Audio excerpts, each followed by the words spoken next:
Salam and hello, everyone. This is Lily. Welcome back to the show. As you know, we're on a little break bringing you a best of series.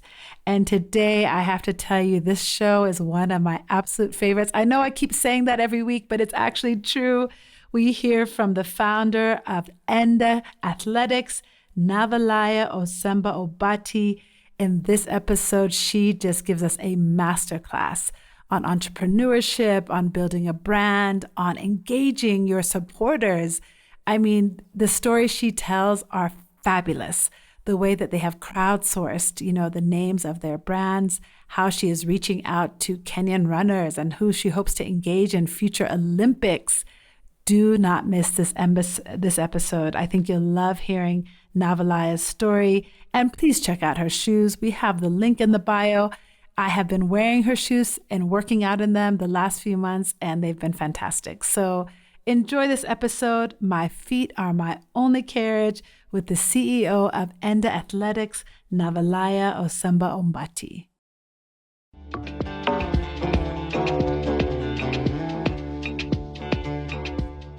And I feel like I was able to be, under the shadows of such magnificent women who are just breaking barriers. And that really opened good doors for me. And I think from a manufacturing entrepreneurship perspective, sometimes I'm not sure if I'm doing it right, but I'm like, have I made a difference for my daughter? At least the other day she was like, oh, I want to be an entrepreneur. And I was like, no. But then I realized from her perspective, she's like, but you're doing it, so it's possible. Yeah. She's my woman, a special lady. She's the only one. Salam and hello, everyone, and welcome to the show. As always, my name is Lily Bakala Piper, and I'm so glad that you've tuned in today. So I'm sure many of you started out 2023 with high hopes to get in shape, meet some fitness goals.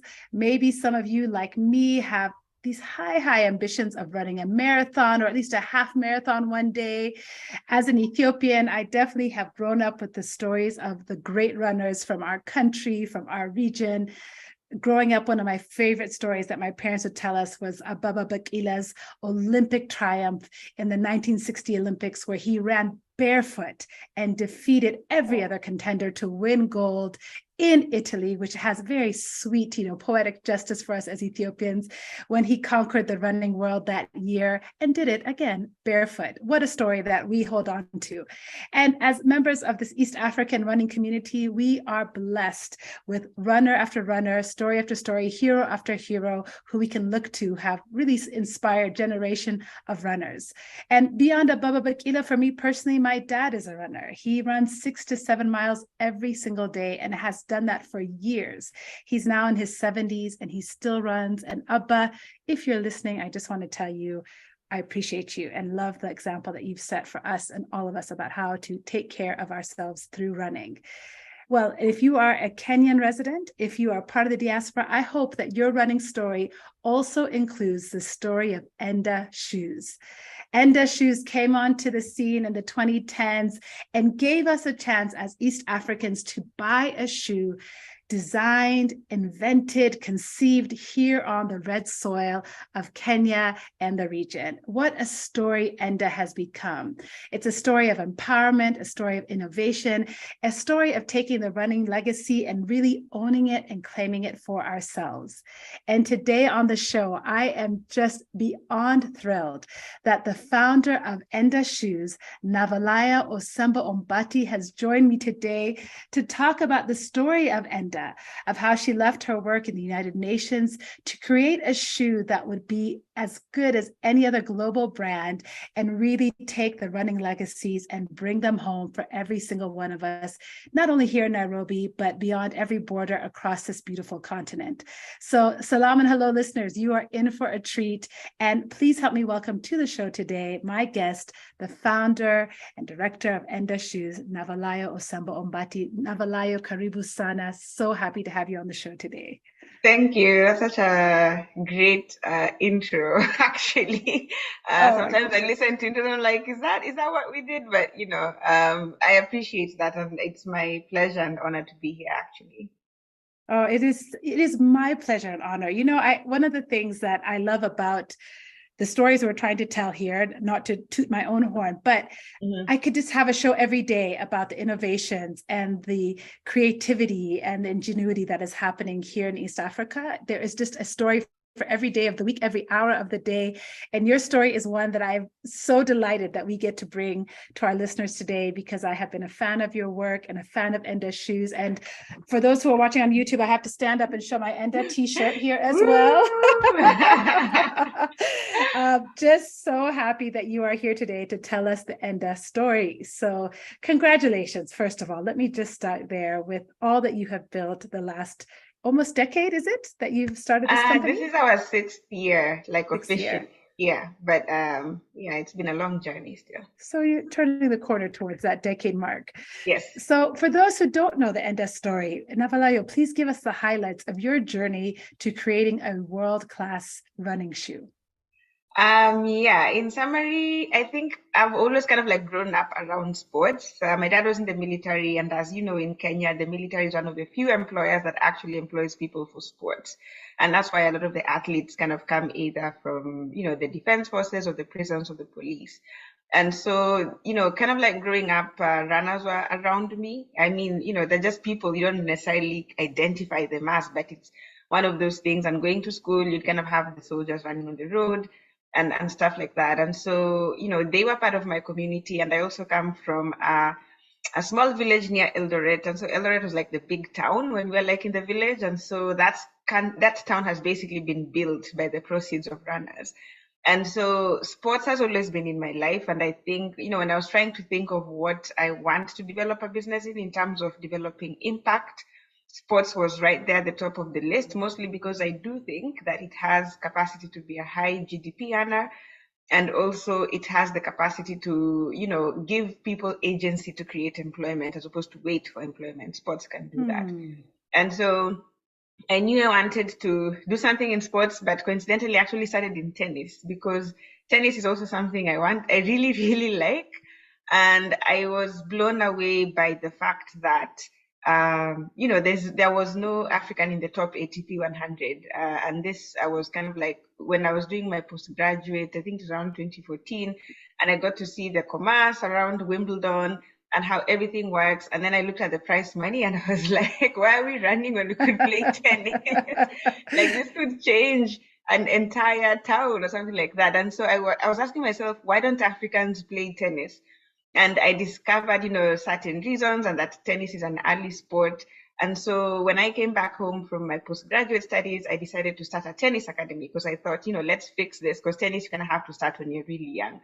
I ran it for 2 years. It had lots of problems in retrospect in terms of just the conceptualization, and it didn't work out. But I was basically working with 5-6-year-olds, trying to see if we can kind of like start developing them. And so when that didn't work out, I was like, okay, maybe tennis is not it. What can I do that can, still is in sports? So I went into an accelerator program that, I still remember them looking at me like, tennis, okay. But I appreciate the ability to work with me and kind of just say, how can you create a bigger impact that lasts longer? And out of that process, running became the answer. And then when you're looking at the running business, you're either in apparel or in footwear or in nutrition. And it just felt like, apparel and nutrition were like easy entrants. And no offense to the people in that business, because I know now it's very hard. Anything that looks easy is hard. Of course. And so it just felt right to work with the tools that every runner needs, which is shoe. And, of course, in as much as we're talking about the Kenyan legacy, there's also the Ethiopian legacy. And it's just, there's something about this region that produces really good runners despite not having the technology. So can we leverage on that to, challenge the international market and say there's actually possibility to create a brand from Kenya? And that's basically the pivot from tennis to running. And from then on, we basically... the key thing was, so my co-founder and I met my co-founder in that business accelerator. And the key thing was none of us had shoemaking experience, so we needed to find a team to do that. So we really spent a lot of time searching for the right talent, someone who's designed and it's not going to cost us a lot of money. to get to prototype. Then we go to prototype and we realized we needed more money to kind of go into mass production. Getting finance in Africa, as you know, is really hard, Yes. especially if you don't have security as to act as collateral, or you don't have like big savings. And, you know, the footwear industry is very intense from a capital perspective. So we decided to launch a crowdfunding campaign on Kickstarter. I think that was one of the best decisions we ever made. And that's how we basically got the capital to start. We raised about $140,000, which was just enough to get Amazing. started. And yeah, that's how, in a nutshell, how Enda came to be. And now we're just building it. Amazing. Well, you're just building it. I mean, you're saying you're making it sound so humble, but really you are shaking things up on every level by both, you know, this ingenuity. I just love the imagination and I don't know what it is. There's like a tremendous, not even courage, like this confidence to be like, I'm going to make a shoe. I'm going to find the right people. We're going to design it. We're going to make it. We're going to build it. When you were doing the Kickstarter campaign, what story did you tell to get people to buy into this? Because I want to know. That must have been some story. Yeah, I think one of the things that really resonated, and I think we realized that we were not only just telling a story from our perspective, but that the world needed to hear this story. So it was like a two-way perspective. And we're just basically saying, you know, from the best runners in the world comes the world's best running shoe. Because you know, like, how can you beat that? Absolutely. But I think on the other side of the aisle was also the recognition by everybody saying, you know, come to think of it, like, you know, there deserves to be a running shoe from Africa. There deserves to be a running shoe from Kenya, even Ethiopia, because they have developed that skill set to a point where they're still unbeatable champions without the resources or technology. And so there's something there. And that, you know, resonated with the world. And that also was an easy story for us to tell because we had that conviction. And yeah, that was how we were able to kind of like sell and get money in advance to start making the shoes. Yeah. I love that connection. We are the best runners, so we naturally have something to offer the world and teach them about what the best running shoe could be. I just love that. It's a natural, obvious connection. So let's talk about your first product that you put out, the E10. Am I saying that correct? The E10? Yes. I've got some right behind me here. If you're watching the YouTube version, you're seeing it. I love the colors. We're going to talk about the design a little bit later. But tell me, what was the reaction when this product first hit the market and people got to see it, touch it, feel it, wear it, most importantly, got to wear it? What was that first reaction that you were hearing? The reaction, I think, was pride. I think because we baked into the E10 a really story that was about Kenyan running culture. So we named it after the town in Rift Valley that has produced, you know, the highest number of champions. It has 12 lines on the side to represent 12th of December when Kenya became a republic. You know, the back side of it has a groove that kind of represents the Rift Valley. And then I love it. We have the word Harambee at the bottom because, you know, we were crowdfunded as a business. It's all about, you know, coming together to achieve what is impossible as an individual. And then, of course, our logo is the tip of a spear. And a spear is very symbolic in African culture in terms of, you know, pride and what can be able to do. So I think more than it was, and I always say, you know, as an evolution of the company, we tell stories, and the shoes are just a product, and we hope to kind of, you know, branch into that.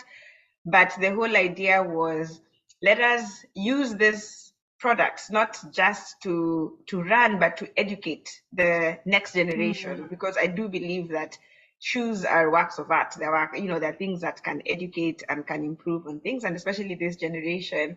Not really to blame the generation, but also there's a lot of lapses of really good books on Kenyan history and African history, and kind of like pull them back so that when someone holds a shoe, they learn something. And I think that really resonated well, you know, with the diaspora, with Kenyans themselves, with Africans. And that's also was when we realized, you know, we're not just a Kenyan brand, we're actually an African brand. Yeah. Oh, you're giving me chills, Navalayo, because I just I'm so moved and touched that you wanted through a shoe to teach, to inspire, to instill pride. It's like you were building a flag. You were trying to put all the symbols there that meant something to you as a Kenyan and give that to every single person who would put this on. I just think that is so incredibly powerful. And it does make me think how much responsibility you must have felt that you couldn't just put a shoe together and throw it out there, that you really put so much thought and care into it. No. I mean, history is one of my favorite subjects. And, they say those who do not understand the history are bound to repeat it. Those who are not rooted in history don't know themselves. There's a lot of stuff. And then there's also the African culture where, I think a lot of our history has been misplaced or retold, but mostly because it wasn't written. And not being written was not necessarily a bad thing. And I'm trying to kind of like bring that back and say we had our own way of doing things, which was art, poetry, storytelling, all that kind of stuff. So can we do that again in a way that connects our history and knowledge so that people can know, from one shoe or the other shoe, there's always something that we are telling, but at the same point, staying true to the African way of communicating our history so that we don't have this gap where just because it wasn't written, it doesn't exist. We're basically saying, let's go back and find out what was told but never written, and let's retell it again. Ooh. If there was an audience, they'd be snapping their fingers for you right now, because that is just 100% just truth upon truth. So let's talk about some of the names of your shoes. My cousin actually has a shoe company in Ethiopia, and he's kind of done something similar to you. Yeah, it's called NZ. They do leather kind of tennis shoes. I know NZ. What a small world. Yeah. That's my cousin. He's named some of his shoes like the Lumumba, different things like after African leaders. And you've given special names to your shoes too. La Batette. We've talked about the Eton already. The name of the company itself is called Enda, which means go. Yeah. Swahili. Tell me, you've already talked about kind of the storytelling that goes into it. Who's the team behind making these calls on the naming? Do you have a big table where everyone's pitching names? How does those decisions get made? I wish. No, I think one of the things that we really have going for us, which I think is our core strength, is we have a really strong community. Like our community is diehard loyal. And one of the things is, especially early on, even the logo and everything, we always used to put it out on a poll on the mailing list, what do you guys think? And then we get feedback. So I remember when we wanted to name the shoes, we were like, okay, this is the story we want to tell. These are the names we are considering. Of course, the big five, the Great Lakes and stuff like that. And someone was like, well, it's a running shoe. It's the first running shoe company. Why not just give it a name that is about running? And so the first name was actually, we were steered by our community. The second name was actually a community member sent us a video literally saying why we should name the shoe Lavatet, which was very passionate. Yeah, he actually sent a video and say, this is what this word means. It's the word that you hear a lot when Kalenjins are just about to run, like you hear Lavatet or Lavat, and so that's that passion for the community to basically come and say, this is what we think. That has been our really key strength in terms of just coming up with the names. The last one, which was a trail shoe, that was purely me. We called it the Kubifora. So Kubifora, again, is an archaeological site, North Kenya. It has a lot of historical things. And I'm like, I was doing a poll among the 19 to 25-year-olds. And I was like, do you guys know what Kubifora is? And they're like, what is that? And I was like, exactly why we need to name this shoe. So that they need to go and find out what that is. So it's been a mixture of mostly the community and just the team and basically saying, what story do we want to tell with each shoe? You've clearly hit on a nerve amongst your community followers who are, like you said, diehard about the shoe and passionate about it. What do you think it is that's resonating with people so much that they're responding and sending you videos? I think it's been how we built the brand. I think we were very honest early on. And it's something that I want the brand to keep on doing, even as we grow. Like, we didn't have money, and we say, hey, guys, we don't have money. This is what we're thinking of doing. Would you support us? And people say, yeah, we would. And you're like, okay, if you really think you would support us, here's a list. Put your name, and let's see how much you can raise from us. And people did that. When we were almost not hitting our targets, we were like, okay, guys, we need people to come with their laptops and just sit and email everybody they know. And people kind of like showed up. And so Wow. I think it's been because we have been able to show what we are doing and how we are building it, because it's not easy. And I think the community, and that's the reason why the Harambee thing is so special to me, because it's really about, if you what you cannot do as an individual, the community can do for you, you know. Mm. And so that has been Enda in a nutshell, that we've always said, guys, we are stuck, or guys, we made a mistake, or guys, you know, Mm. and the feedback from the community has always been like, you know, we know it takes time. Let us help and figure out. Though sometimes there are those people who are really angry, but I think generally, most of the time, we've been able to do that. So definitely the community has carried us. And yeah, I hope that's something we can now take, you know, continent-wide and global as well. That's incredible. That's just incredible. So let's talk a little bit about some of those challenges. There has been so much discussion in the last few years about the potential, the promise, the talent that exists in the region. Yeah. We've known that it's been here. It's not new information for us, but it's like Yeah. the rest of the world is waking up and looking over and being like, oh, by the way, there's this whole continent there full of really talented people. Yeah. And in the process of that, there has been a lot of exciting investments happening, but in some recent articles that have come out, they've kind of exposed that a lot of the investments coming into Kenya and into the region, while they may be based here, the actual organizations that are securing funding, especially for SMEs and startups, and especially in the tech industry, tend to be led by non-Kenyans. They tend to be at the helm getting these $1 million investments. In fact, there was a Quartz article that came out in 2021 that said only 6% of startups that secured more than $1 million in Kenya were led by local founders. Only 6%, which is just astounding. Yeah. So tell me, as you know, as a Black Kenyan woman who has founded and led this company, you mentioned a co-founder earlier, you know, what has your experience been in both starting Enda, securing funding? You talked about the Kickstarter and whatnot, you know, and what do you see ahead for you to continue to maintain the growth that you need to see in a space that is quite complex around funding? Yeah, funding is complex. And I say it's complex because there's always what you see, and then there's, you know, kind of like lift the curtain and kind of like see the mechanics of it. And I would say the reality is, yes, you know, a lot of foreign owned businesses get money much more easily and in much bigger checks than you would find ordinarily like local businesses.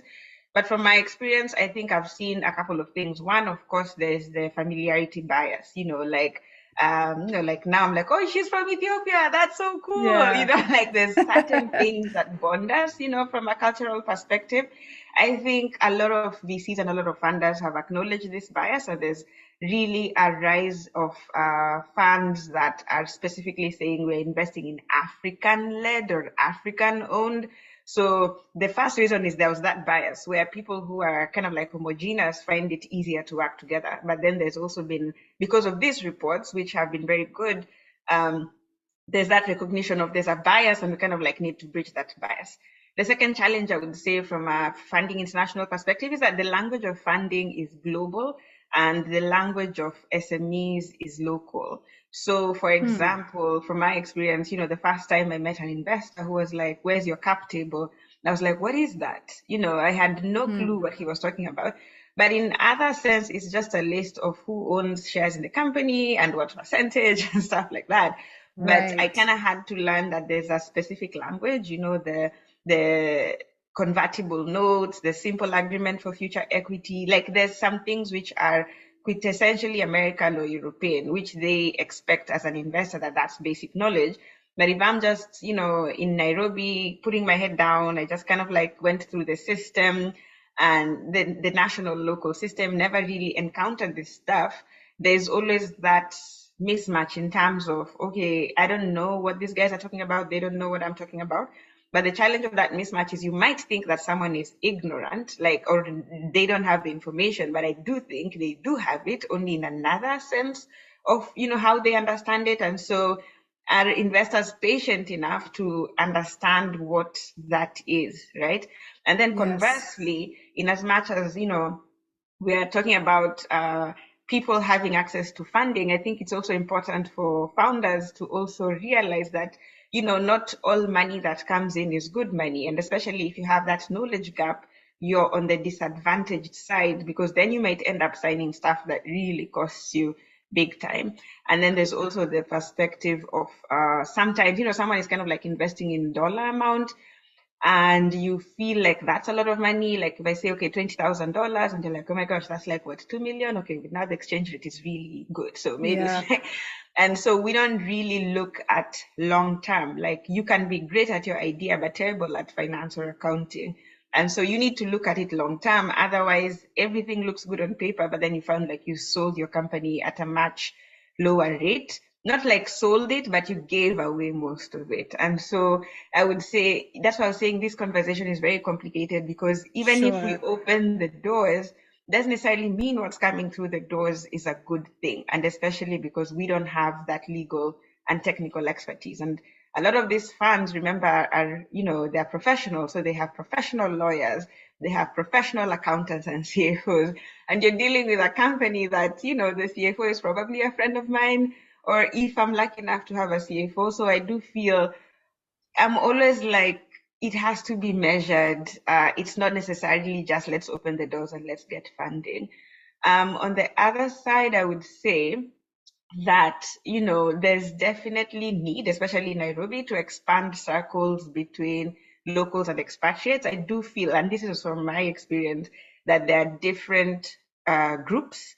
And some of it, most of it is expat, and then they're local. I don't know why they don't mix. I tried to understand. In the investment space, in the entrepreneurial Yes, and investment yes, space. Yeah. yes, Okay. there is. And so the challenge is, in one space, there's a lot of information sharing and stuff like that, in terms of, oh, I need someone, oh, like I'll get this, oh, I'm having challenges with. So I feel like the expat side has a lot of more information and resources. And the other side, because I was able to kind of like straddle both, was more of, yeah, let's just commiserate how miserable this startup world is. And I was like, why is there such a dissonance, And so I'd also say the networks are a huge part of why, you see those, you see where some people are getting more funding and the others aren't, because the quality of networks is also who's opening the doors for you, who has the information. Like, oh, if you go to this particular business school, you're going to be able to go into this and that. There's that. And my last point is also just from again, kind of like being Pan-Africanist, I'm always like, okay, good for them, but what are we doing about it, right? Where is the diaspora money? In most countries in Africa, diaspora is actually, remitting much more money than local taxes collected. Right. So we are sending money home, but we are not investing in businesses. And the good thing about diaspora is that we understand the challenges, like I can rip you off, but not too much, because I know she's, she's struggling and we're trying. And then there's also the cultural understanding of what it means to operate a business in Kenya or in Ethiopia or wherever, where you understand those little challenges that kind of come up. And I don't think some of those challenges are understood by people who are not necessarily grown up, or they haven't grown up or had the experience of living in Africa. And so my challenge to this has always been, and it's not necessarily an answer, it's an and, like this is a problem and not a but there's also a huge thing of, we have lots of rich people in Africa. Where is that money going to? We are losing a lot of money to corruption. Why can't we lose it in a business, as a risk of we tried and we failed? And so while I do see the challenge of, this funding not going to African funders, I'm also like, no one's coming to rescue us. We kind of have to figure out how to do this and expand this and get the richer class to basically not just invest in property. I mean, there's only so much you can get in life.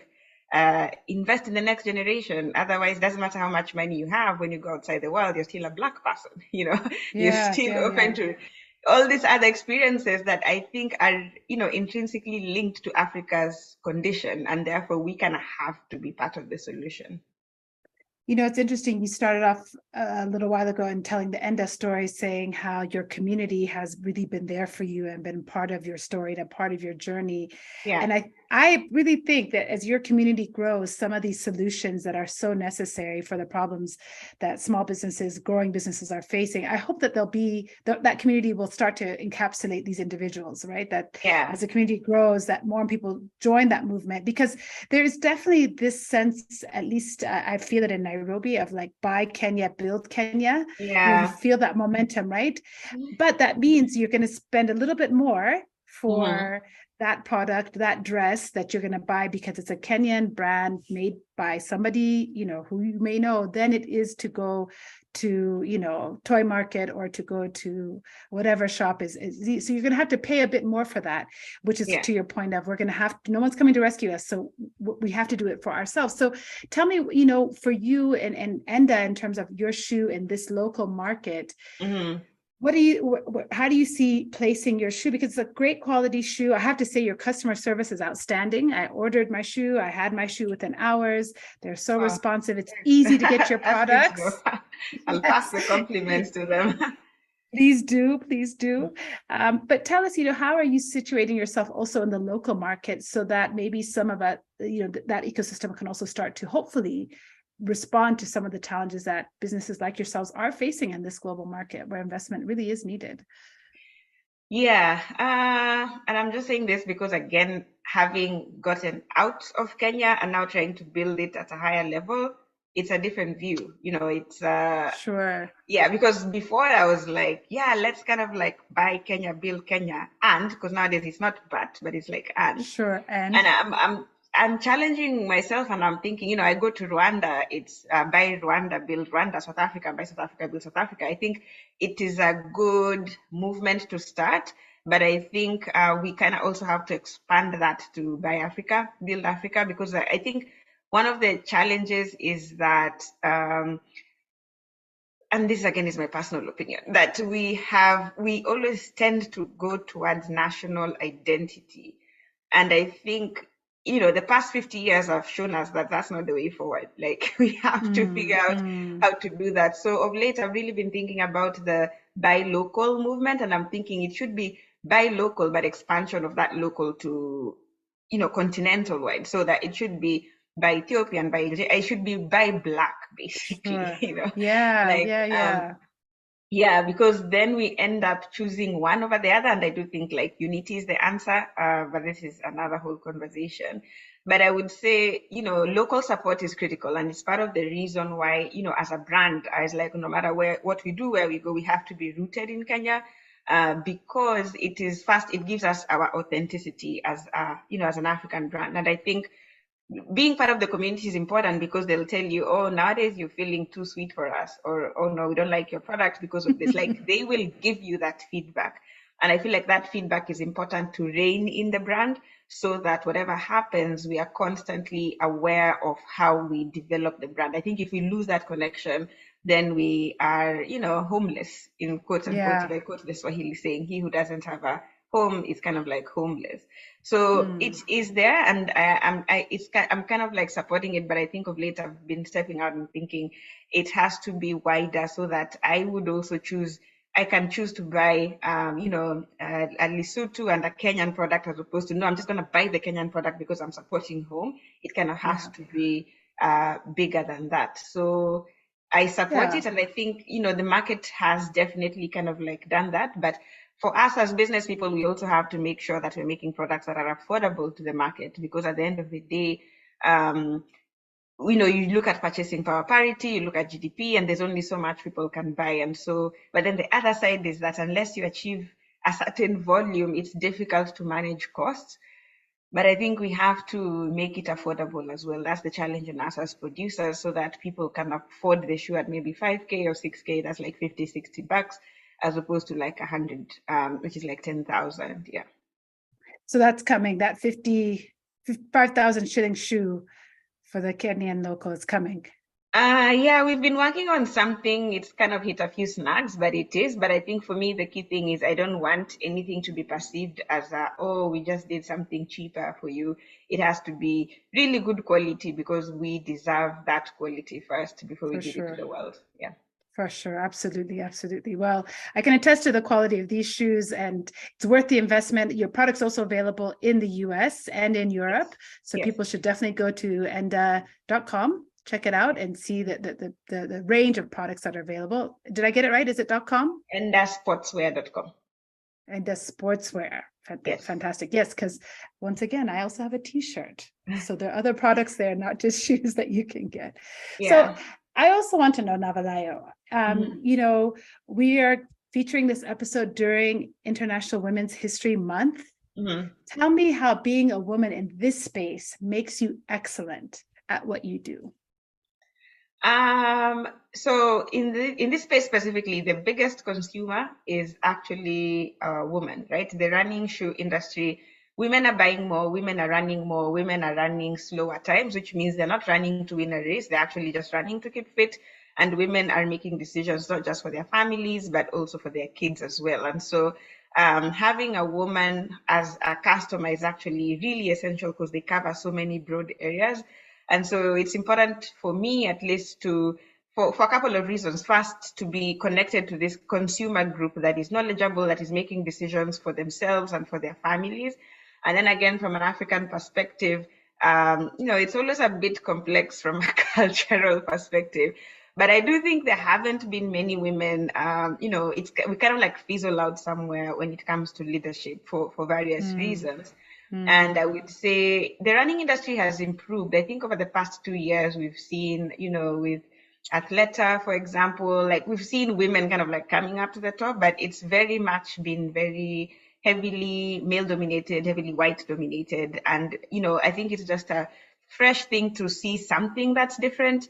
And we're not saying it's different from a perspective of, oh, buy us because we're better than them. I think it's also like, there's space for other people too, for other women. That it doesn't necessarily mean that an industry that looks so defined cannot be entered into. And I think for me, that's super important. And, from a professional perspective, the ability to pursue your dreams, even when you still have your family, not kind of like lay them down and say, okay, now I'm just going to be, wait and give up my dreams and follow them when the kids are grown. I think for me, it's more of like you can try to do both, of course, with certain safeguards, but it's really a matter for me of, it's possible. I have seen it possible, and I actually do owe my career to a lot of women who are badass. Like, oh my gosh, I think I was just so lucky to have these women in my life.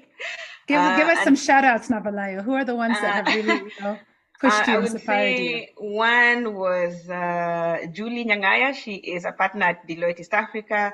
But I think I started at Deloitte as an intern very young. So she really shaped my idea of like, why shouldn't you do this? Why, like, I remember one instance where I was kind of like afraid of moving upwards because I was like, oh my gosh, I'm going to be in charge of these guys who are like so significantly older than me and stuff like that. And she was always like, but why? Like, why does it matter? If you've done your job well, continue to do your job well. Yes. So yeah, I think just kind of like seeing that success and seeing her kind of like do that and really always consistently beat her targets it was a really good intro for me. Now there's also another Deloitte partner called Uvi Patel. She started the same time as I did at a level higher, but she was also very consistent from a perspective of quality and doing what it requires to be done. And now she's partner, and I'm like, I've seen that career trajectory.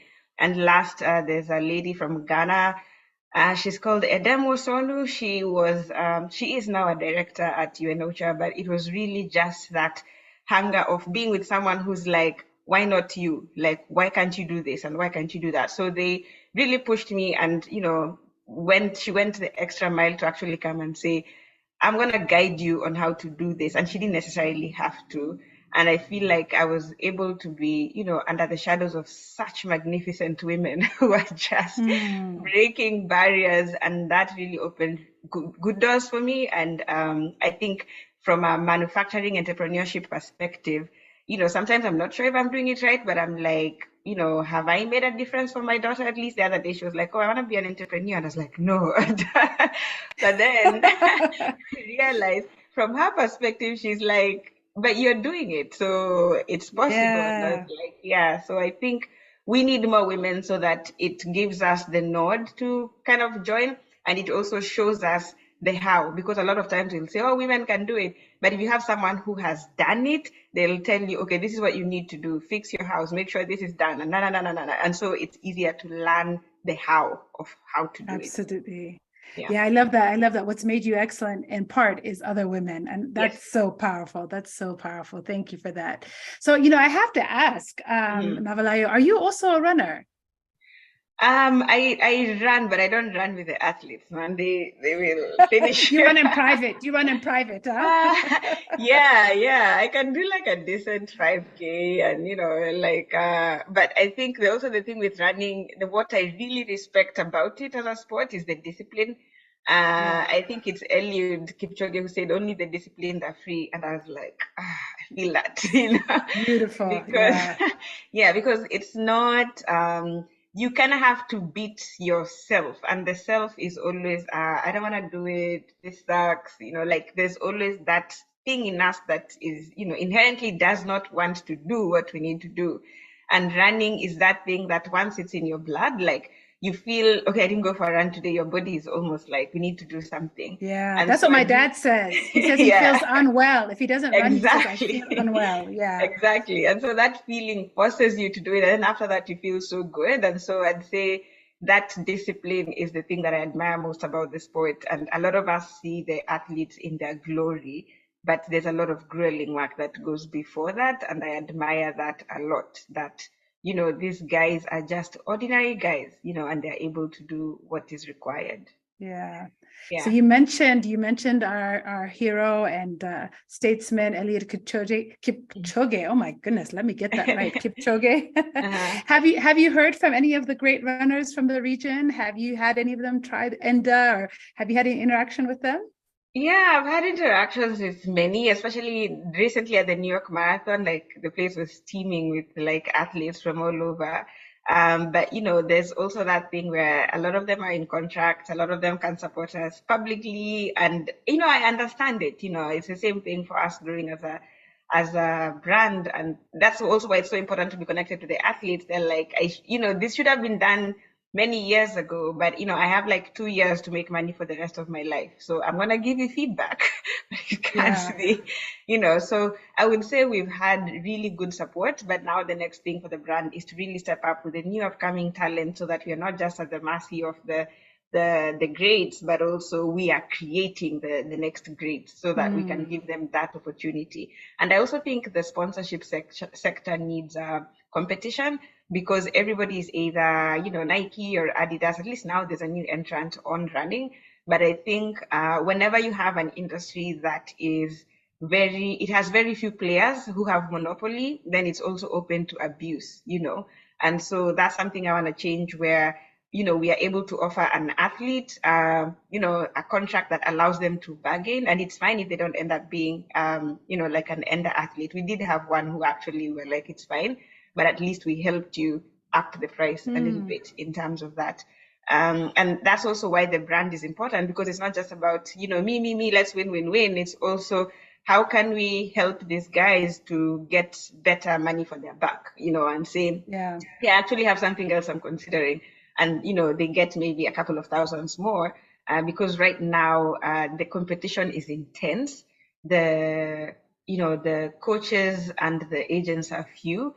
And that is an area that is very open to abuse if not checked. So we kind of have to create alternatives. Yeah.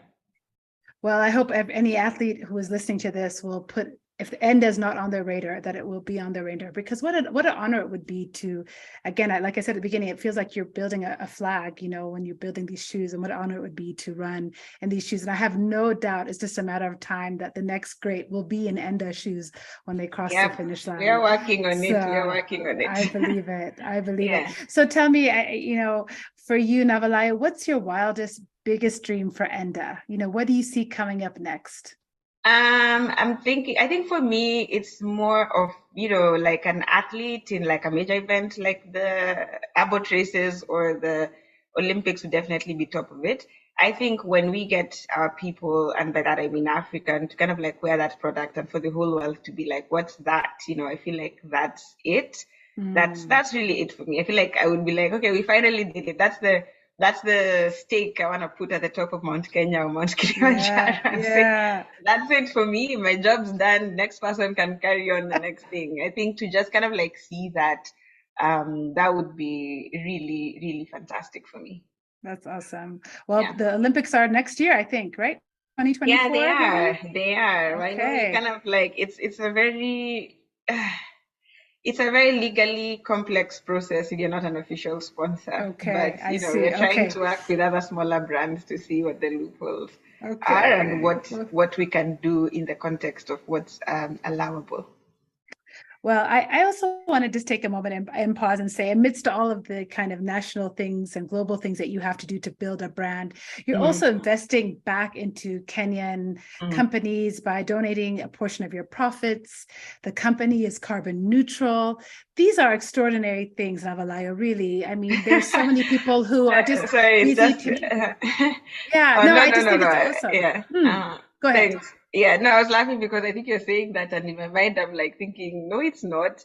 But I guess, it's also to acknowledge the difference between, and I guess, you know what, actually it is. Because I'm thinking, why did we do it? First was to set a blueprint for other companies, right? And again, going back to history, how have we built the world? How have we built Africa? Extraction, wealth accumulation, and we usually are at the branch, at the bad end of the branch where the extraction is being done. And so I believe that in future, when you're talking about development, it cannot be based on pure extraction. There has to be a social element where it is for the communal benefit of how do we do that. And so when we were creating the company, I was like, I wanted to give back.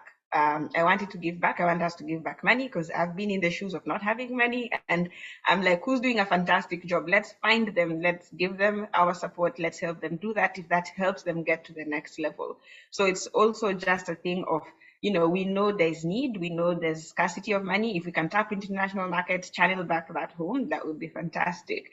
And then it's also looking at the challenges of the current century. Global warming is a big deal. Like the US, at least northern Jersey hasn't had snow. I think the first stretch of winter they haven't had snow.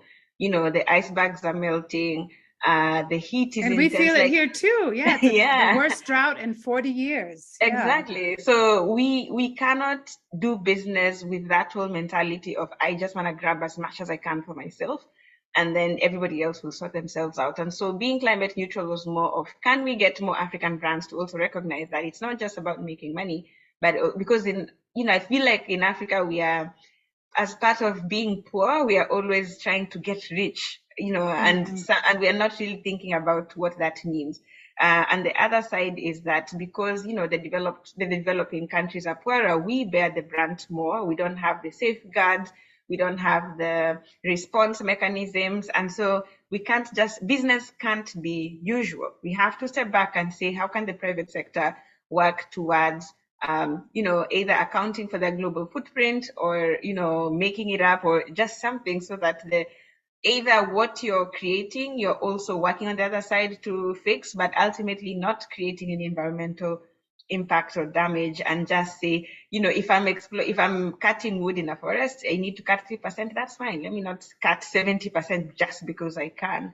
And so I Exactly. think we need to rethink about how to do business in a way that's sustainable. And so Enda is to show that that's possible and also to encourage other brands to follow that as well. Well, thank you. I mean, donating, 2% plus of your profits being carbon neutral is not small at all. It's huge. So Thanks for the thank you for reminder. modeling that for all of us. No, I want everyone who's listening to this to know that. I mean, I think all of us are trying to make better decisions, I hope, as consumers about where we put our money in. And definitely for Salam and Hello, this show is about joy and justice. And so there's so much joy in seeing your products. And I feel like you are bringing so much more justice to the space by the ethos by which you're running your company. So before we let you go, I got to ask you two questions, which is the way we always close our show. Navalayo, what is your favorite drink? I was not expecting that. I'd say a Coke, a very cold Coke. No, I know it's very, yeah, but I don't have it frequently because I have the ability to drink too much of it. So I would say I drink it less than 10 times a year. So maybe that's why it's, Okay, so you really enjoy that cold Coke when you get it. So, but I limit it because I know my capacity. Yeah, but I say that a Coke is good for me. Okay. And lastly, before we let you go, please tell us, what is bringing you joy? What is bringing me joy? I think it's hope for the future. I struggle a lot in the present, but I think if we can be able to achieve the work in the present, then we change our we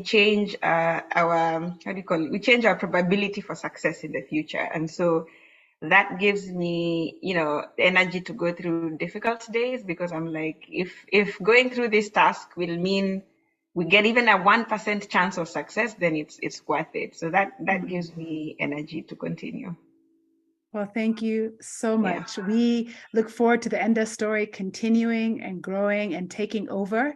We will be cheering you on here from Nairobi and all the other spaces where we'll be watching. So thank you so much for being on Salam and Hello today. It's been such an honor. Thank you for having me. It's been such a joy. So listeners, please make sure that you check out endasportswear.com if you haven't already. I'm sure that many of you have already checked out her work and bought the shoes and have it on, maybe even right now as you're listening.